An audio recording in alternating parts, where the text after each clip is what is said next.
Welcome to the Champion Mindset Collective podcast. Today we have an incredible journey to share with you and how to shift your mindset to success after a toxic relationship.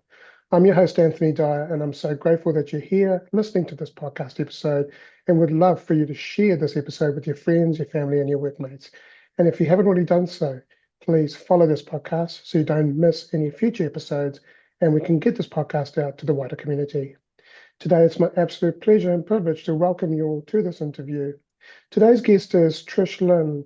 She's a business owner who helps women who have been in toxic relationships grow their businesses in an online space. She's a single mom of three and was in a toxic relationship for 16 years and knows firsthand how important mindset and energy is over strategy when growing your business. Let's welcome Trish to the Champion Mindset Collective podcast. Hi, and thank you so much for having me. Welcome.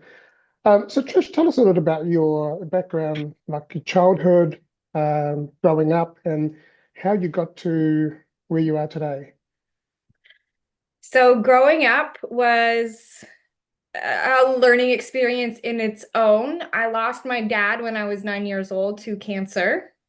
I was daddy's little girl, so I did learn a lot from him in those few short years that we got to be together, but it hit me really hard. And the more I'm still even learning now, there were a lot of traits that my now ex-husband has that my dad also had. So learning more about generational pieces, as I grew up and as I formed my own relationships and moved into my own marriage, had my kids, um, just learning about so many pieces along the way that really led me to where I am now, which is breaking a lot of generational patterns.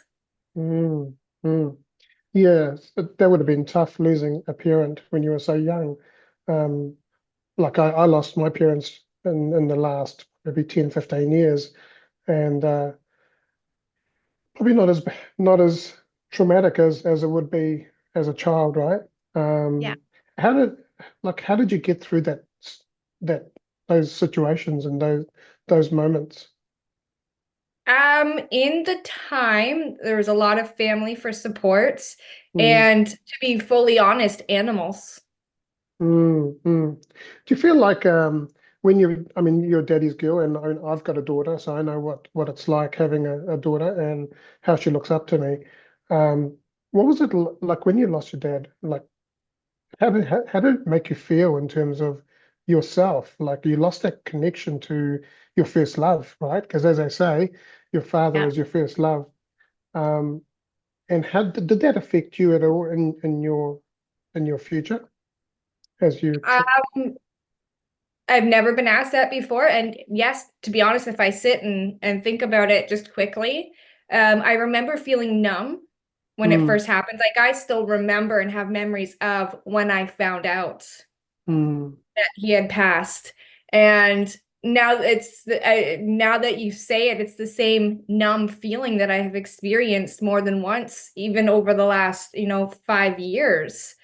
Um, and probably played a big part in me growing up and learning who I was. mm, But at the same time, bringing a lot of those pieces with me from him. So, like now, currently, there are a lot of things I enjoy doing that my dad used to do. mm. Yeah, yeah. Because those feelings and those emotions can also show up when we're in relationships as well, and Yeah. when a relationship ends. And we can recall back to that moment and go, "Hey, this is how I feel." Would you say that's about right? Yeah, it's that Yeah. same, yeah, that same numb, and I don't want to say emotionless, but emotionless feeling of just Mm, feeling numb. mm.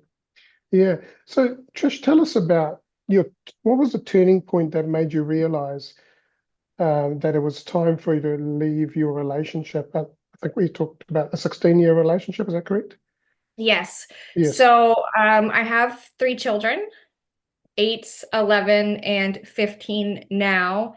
And my youngest is my daughter. A lot of the pieces I started, recognizing when she was born. I recognized it before, but not to this extent of looking at it through the lens of, do I want my daughter to think that this is an acceptable way to be treated? So really seeing that lens, through that lens, was it started me recognizing even more. And then my turning point was actually one evening, there was a lot of alcohol involved on his end. But he told me to do him and the kids a favor and to kill myself. And that was the point that I had mentally, it just clicked and I was done. Mm, mm, yeah. For women, we leave emotionally and mentally long before we physically leave. And Mm. that was the turning point that set me leaving in motion. In my experience, when a relationship ends, it's ended like at least year or two prior to actually separating, right? And you give it enough of a go to for the kids, and Yes. then you come to a realization that, hey, this is not working for any of us, and the best thing to do is to move on. Yeah. Yeah. So how did you find the strength to rebuild your life and the business after such a challenging period? So the strength started long before I left. When you are in a toxic and a narcissistic narcissistic relationship, you go back. Mm, I left before and I'd always gone back. So I knew before I even left that I had to do the mindset work and the inner work on myself, or I wouldn't be able to stay gone. mm, So long before I left, I started diving into the mindset pieces and focusing on what I needed to do, what I needed to shift, how I was thinking, how I was feeling, and really tapping into all of those pieces that people don't want to tap into and actually feel and navigate, mm-hmm. so that I Mm, could break that pattern of, now that I'm gone, I can stay gone. mm. Yeah. Uh, I've been through a lot of healing recently in the last maybe 2 or 3 years, and understand exactly what it's like. Could you share with us what is that process, and what do you have to go through to be able to, heal through that? To heal, so the healing didn't really begin until even 6 months after I left, Mm, because it's still witnessing and recognizing the pieces that come up. Shortly after I left, my anxiety was through the roof, to the point I would have panic attacks. And the thought process, even now, I'm getting a little bit better at it. But when I'm home, my door is locked. mm, And there's little patterns and little things that you don't really pick up on, that you're just subconsciously doing to still protect yourself. So it's still an ongoing process of catching what thoughts are going on, what actions am I doing, how is this affecting, my life in a negative or positive way, because it still goes both ways. Like, as you heal, obviously it becomes more positive, but are there still negative pieces that are, coming up and showing up and affecting how I am showing up every single day and holding me back? mm, And it's really recognizing, the pieces and the patterns. Yeah, absolutely. And over time, the intensity will drop of whatever you're feeling, anxiety and fear. And I remember doing a speech around how fear and anxiety kind of intertwine, and they walk hand in hand. And they'll always be with you in your life because it's the natural response of your body and your mind. And the more you do that inner work and look internally, and you heal through that a process, the intensity drops. Yes. Yeah. And I can appreciate that, a single woman with kids, you would still be in that protective mode, or safety mode. And yeah, I can imagine it's tough at times. Yeah. And scary. And and when I first left, he was still in the mindset of, we can go to counseling and make this work, and Mm, let's try, and, oh, I'm gonna come over. So that, really pushes your fear levels, because when you've been in it for so long, you don't want that. But having a voice and, messaging no, I'm shaking as I message no, because I know what I want, but at the same time, it's a fear of having a voice to say what I want, because I was never allowed to have a voice or an opinion. Yeah. So now, a year and a half, I'm over a year and a half later, I can stand in my power and in my voice and say, no, this is how it is, Mm, and mm, stand up for myself without the fear of, a repercussion of what is going to happen if I say what I actually want to say. yeah. And I've spoken to a lot of women who, when they're in these narcissistic relationships or difficult relationships, that they lose their voice, they lose who they are. And I've been in one or two, but also in the working world, in the corporate world, I've been in relationships with, not relationships, but in a working relationship Working, yeah. with managers who've been narcissistic. And what I've found is that you kind of start to lose yourself, and then when you stand up, when you actually make that decision and say, right, this is it, I'm not going to take this on anymore, and then you start to really protect yourself and push back. And what I've learned is that the minute you set your boundaries and start to push back and say no, that's when the magic happens. Or when you start to push back, there will be people that will actually Yes. start to take on that feedback and go, hey, I've got to work on myself as well.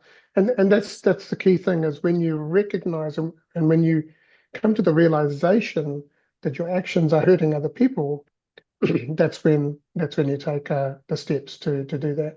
So yeah, thank you for sharing that. I want to ask you a question around what advice you'd give to women who are feeling stuck in a toxic relationship, but are afraid to take that first step towards leaving.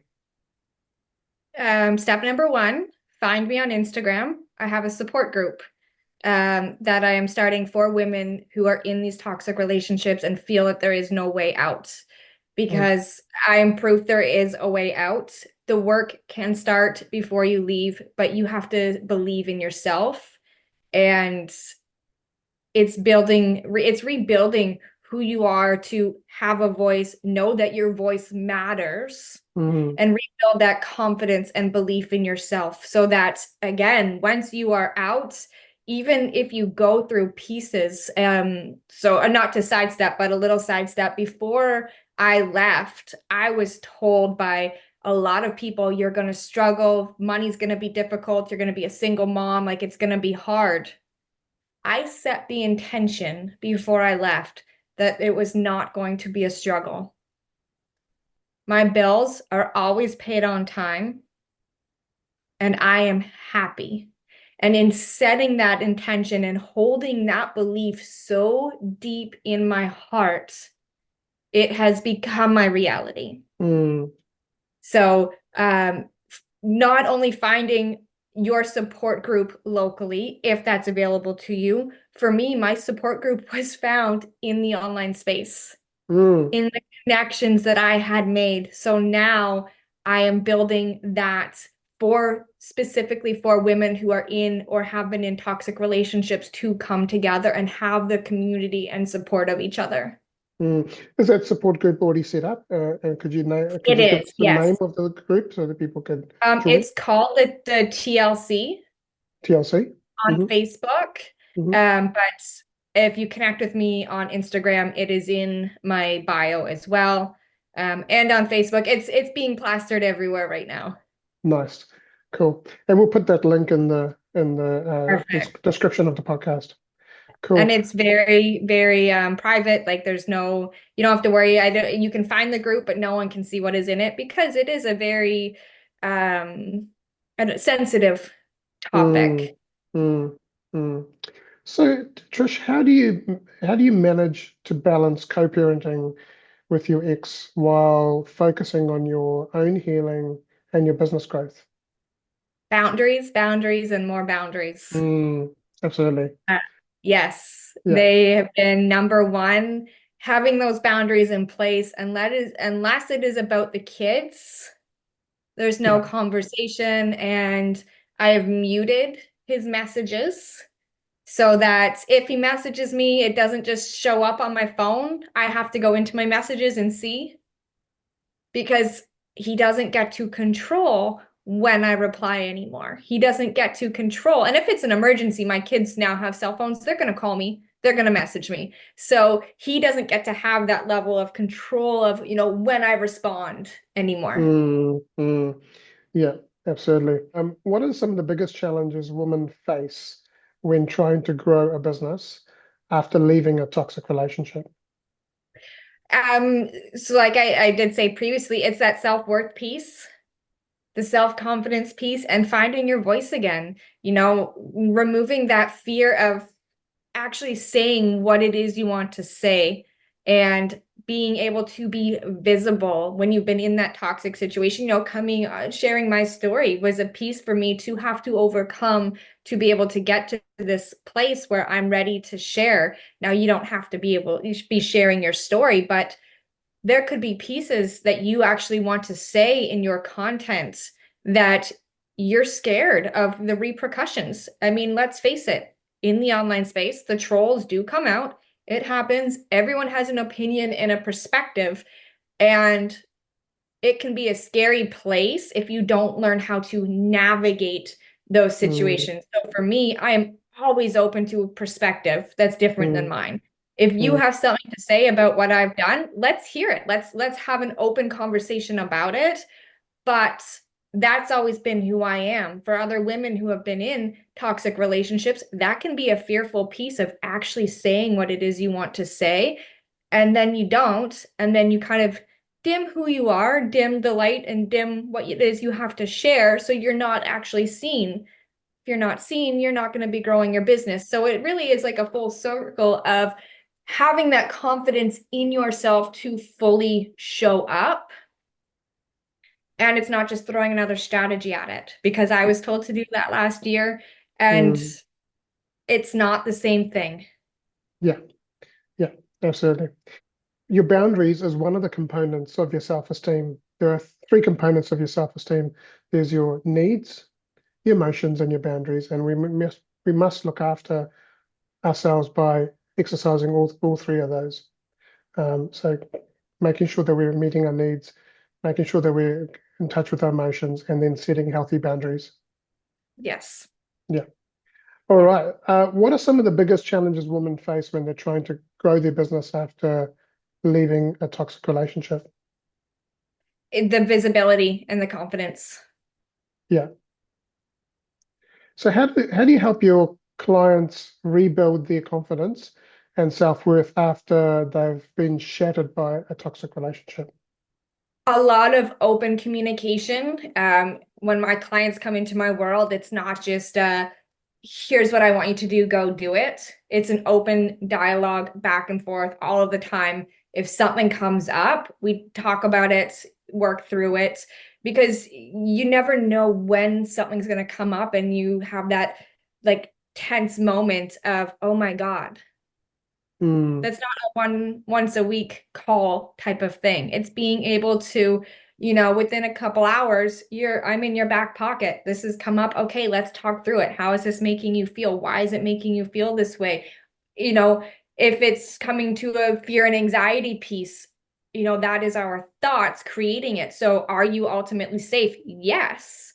So let's look at why this is happening and what is holding you back. mm, yeah, absolutely. So, what role did self-love and self-care play in your journey to becoming a successful entrepreneur? Learning that I was worthy of the piece that the bigness of what it is I am creating. Mm, Learning that, it's safe to set those boundaries, and that setting the boundaries is a form of self-love. mm, yes. And that must be very hard coming out of something so traumatic and toxic to get that self-worth back, right?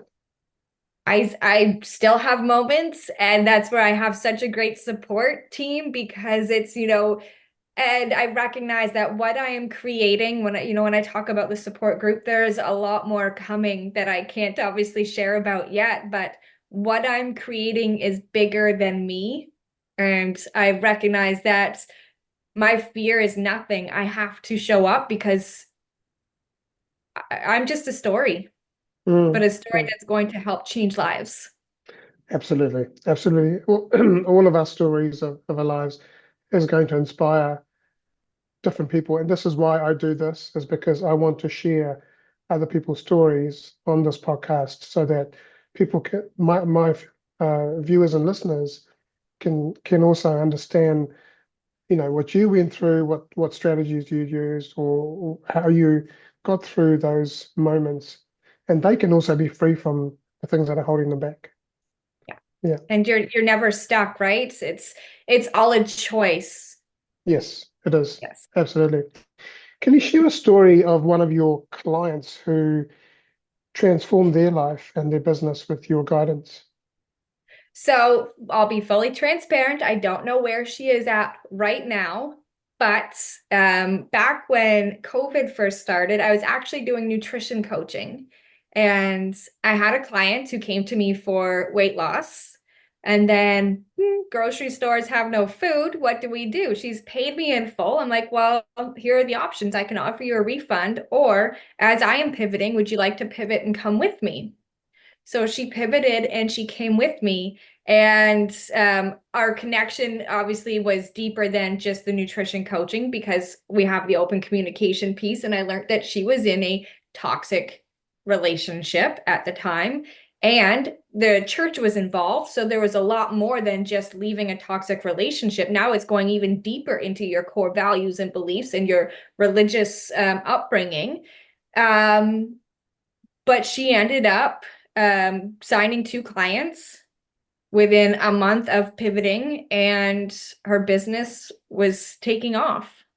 Nice. And again, a lot of the work there wasn't in the strategy, it was in the belief of, I get to do this. Mm. Yeah, and it's that word, I get to do this, right? Yes. Instead of I got to do this. And it's such an amazing feeling of, hey, I get to do this. This Right? is this is mine. Yeah, absolutely. Uh, Yeah, I've noticed, and I think because it's so easily to me now, shifting my wording, but I will correct people in things that they say. Or if they're complaining, I'm like, don't complain. You don't have to do this. You get to do this. You get the luxury of going to get groceries. And I've caught myself a couple times saying, I have to go get groceries. I'm like, no, let's reframe this. I get to go get groceries because I get to eat today. There are some people in the world who do not get that luxury.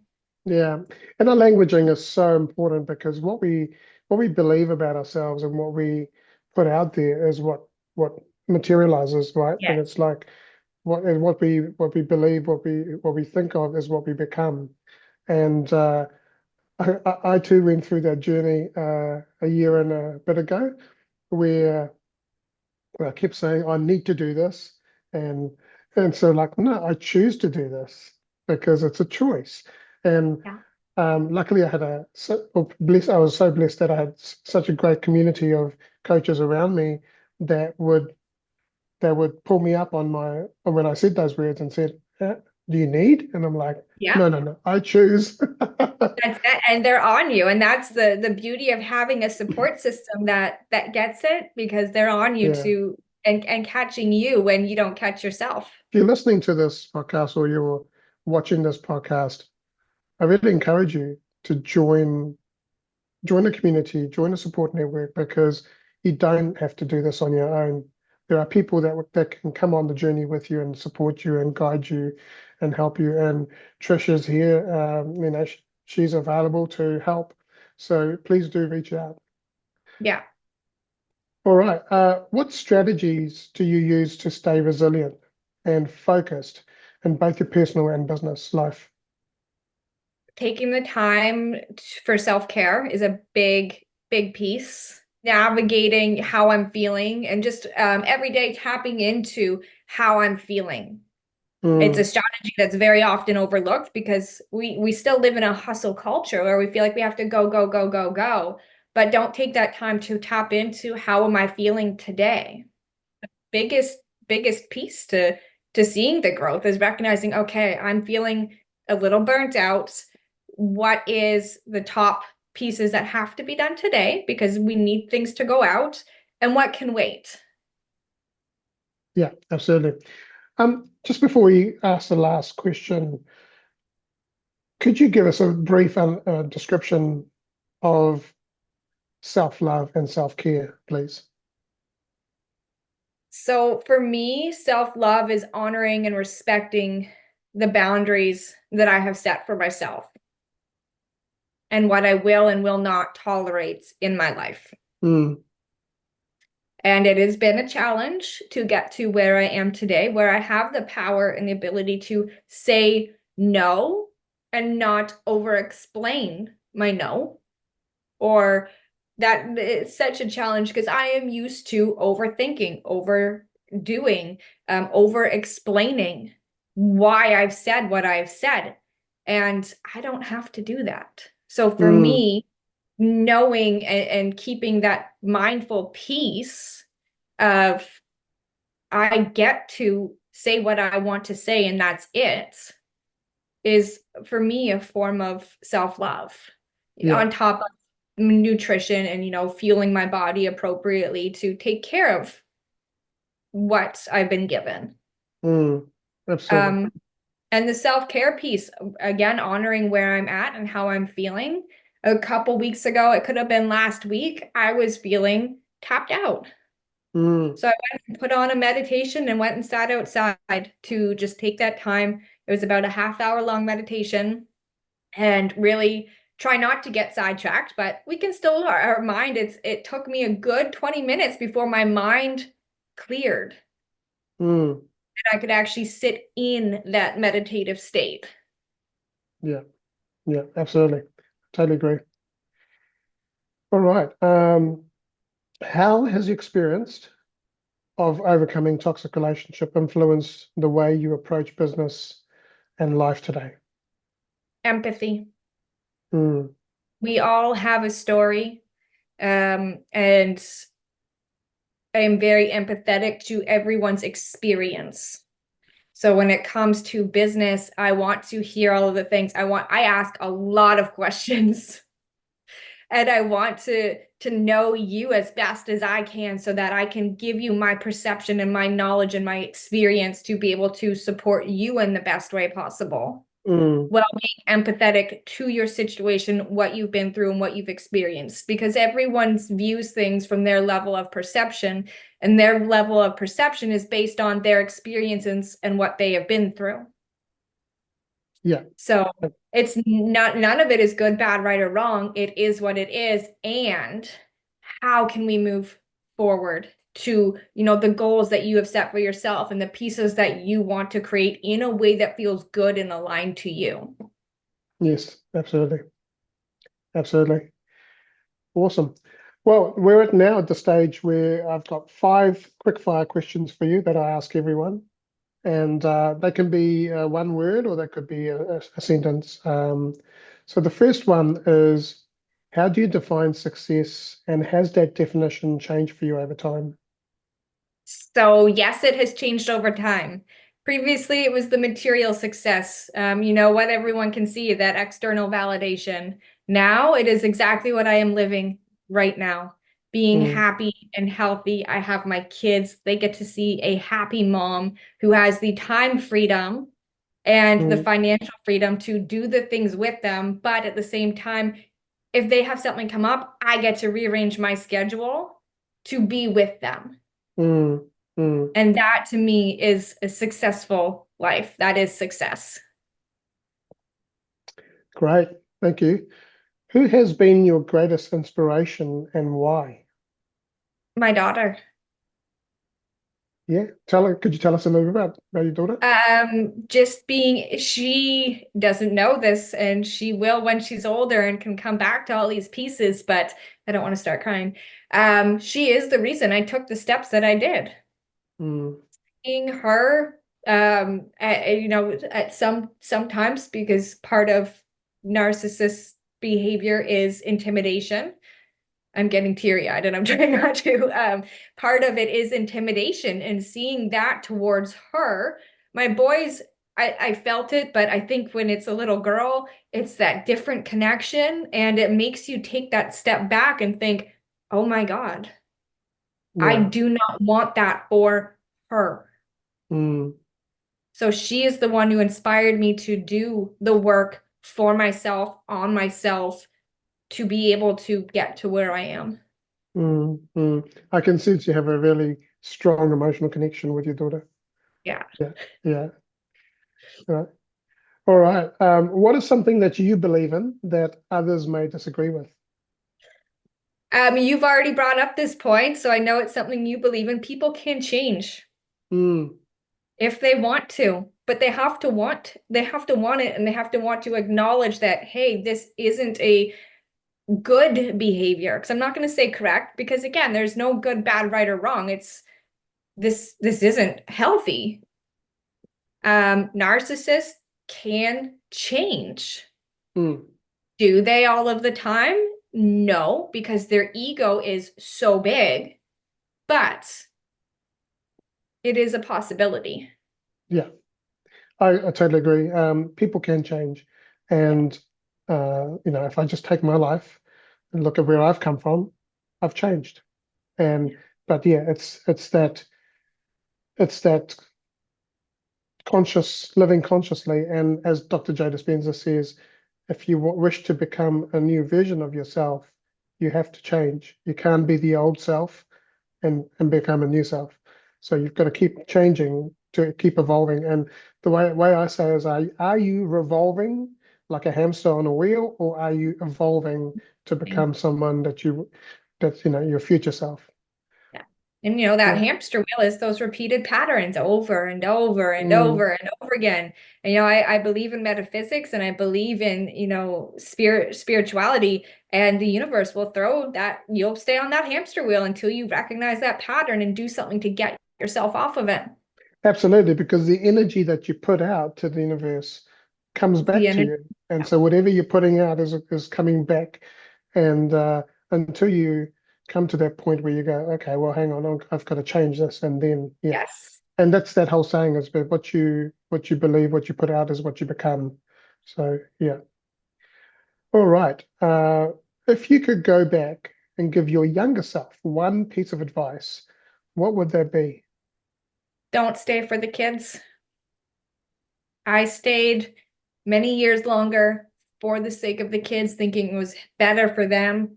And now I see, while they may still have a difficult time processing the pieces, sometimes we are all happier. Mm, mm, They will, my daughter will say, well, you and dad don't fight anymore. And that it hits you right in the heart because that's mm. what they were seeing. And that's what I started seeing through them. And I would have left years before if I had the courage to do it. Mm. Yeah, absolutely. I totally agree with you. Last question. What is one message that you'd like to share with the world? You're not stuck. You're never stuck. There are support systems in place that are available to you. And if you don't know where to go, please come to me. Yeah, I am setting things up to be that support and to grow that safe community to for women and men. I know men are been on the other side of it as well. So I don't want to exclude them. I say women a lot, but men, if you are listening in and this is resonating, I'm here for you as well. yeah, Um, because you're not stuck and you're not alone. yeah, absolutely. And if you're a man and you don't feel comfortable going to a woman, I'm here as well. So, I've been through a lot of what Trish has shared today. And about 2 years ago, my vision was to help men from broken relationships to build strong connections with their ex-partners and their children, and to be able to heal through this so that they can enjoy co-parenting together. My ex-partner and I have been co-parenting for 9.5 years. And yes, we've had the odd blowout and we've had the disagreement, but we are stronger as co-parents than we ever were together. And I guarantee you that if you shift your mindset, you put away your agendas and you use your ego. Ego is not a bad thing. If you use your ego in the right way, it will support you in a life that you love. So I really want to encourage you, if you're a man listening to this and you're really struggling in your personal life or in your marriage or you've just separated, I'm here and Trish is here as well. Yeah. So I would love to help you in every way we can.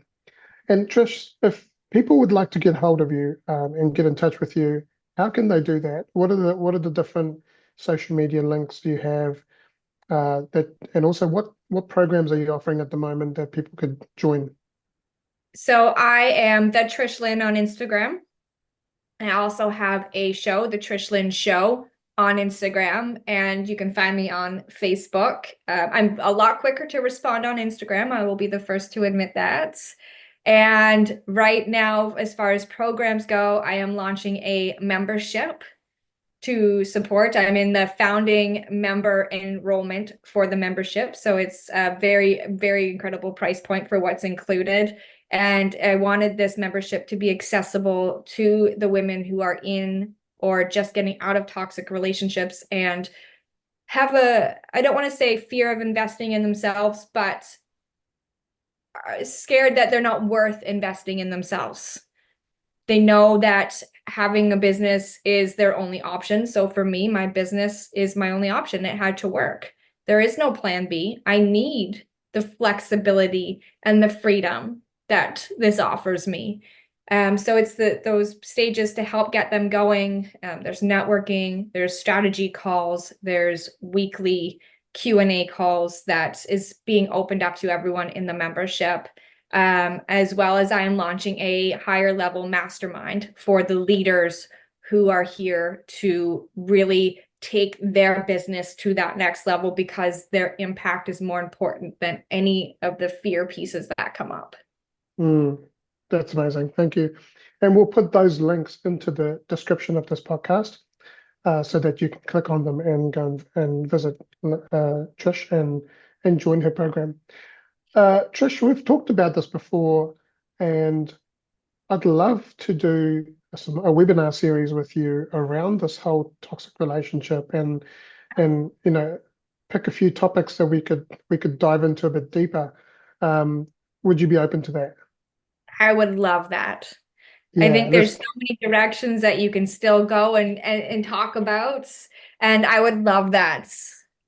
Well, let's do that. Perfect. Because every person that I'm interviewing on this podcast, there is the opportunity to then also go into a webinar series. And long term, what I'd like to do is also have an online summit where we bring back these certain guests that can come and join the summit and be part of it and teach and show people how to live a fuller life without limitations. Yes, I love that. I love that.